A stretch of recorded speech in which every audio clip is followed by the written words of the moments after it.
This is a big day for James Bell. He's been called back for a second interview with Time Warner Cable for an opening in their tech department. It's a promising sign, especially for a guy who's been out of work for 5 months.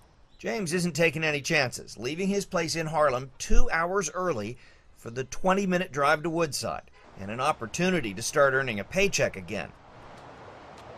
After about a half an hour inside, he emerges, confident, or at least as confident as anyone in his position can be. I think it went very well. These days you never know what they're thinking. Of course, James has a lot of company as an out-of-work New Yorker. The unemployment rate in New York City is higher than the national average. And then there's this. James is a black male. The unemployment rate among African-American men is nearly twice the national average, almost 20%. Well, we have about 80,000 people in West Michigan that are going to be losing their unemployment benefits sometime in the next 5 months. So this is absolutely critical for us, and I've been leading the charge to get this extended again. We've extended unemployment benefits 3 times last year. Our goal is to extend them for a year so that rather than doing this a few months at a time, we have a year extension. I hope that's going to happen within the next 2 weeks. 41,000 jobs. That is all the private sector managed to create in the month of May. And let me tell you, that is a poor result. And the numbers may be worse than they appear. At least so says Peter Morici, an economist with the University of Maryland. Peter, welcome. Nice to be with you. All right. So, Peter, tell me, how can this report be so poor? You say it may be even worse than we expected. Oh, this is as low as a snake's belly, but how is it worse? Well, there are a lot of folks who are just marginally attached to the labor force. They don't count them as unemployed because they're not actively looking, but they would look if things were better. These are people who basically sat down because the economy is so lousy. There's also a lot of folks at Starbucks working 10 hours a week that say, given the opportunity, they like to work full-time, but can't. You put those folks in, and all of a sudden the unemployment rate's 16.6%. Whoa. Add to that all those people pretending to be working. They're consultants now, at home, getting a few hours a week from their old employers. We're up over 20.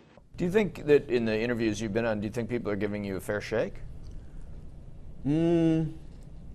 Sometimes I think not, but then I try to be positive about it, and just keep trying. There's got to be somebody out there that I think will hire me.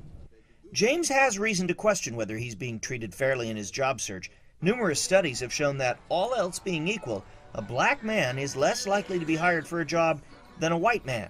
But James doesn't dwell on that possibility. He thinks the competition in this economy is tougher for everybody. You're competing with the younger people. You're competing with people just coming out of college. You compete with people that already have multiple degrees and experience. So you're competing with a lot of different things. You're getting hit from all kinds of directions.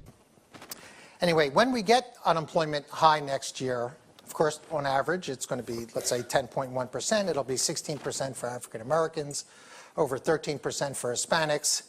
Asians, for which I don't have a projection here, will be less than average. But it's going to affect a lot of people. Communities who live in a recession, even in the best of times, are going to be in a deep, deep depression. Of course, when we have unemployment of around 10%, there's going to be around 18% are going to be unemployed or underemployed in an average month in 2010. And because underemployment or unemployment is not the same person in January that's unemployed as unemployed in June, over the course of the year, you have over a third of the people are going to be unemployed or underemployed at some point in 2010. And if you're in a minority community, it's more likely to be about 40% are going to be unemployed or underemployed at some point during the year. Approximately 34.5% of black males ages 16 to 24, I think it is, are unemployed. And that's an unacceptably high rate. That's 2.5 times higher than the national unemployment rate of 10%. In fact, some suggest black applicants have similar employment chances to white applicants who have a felony conviction.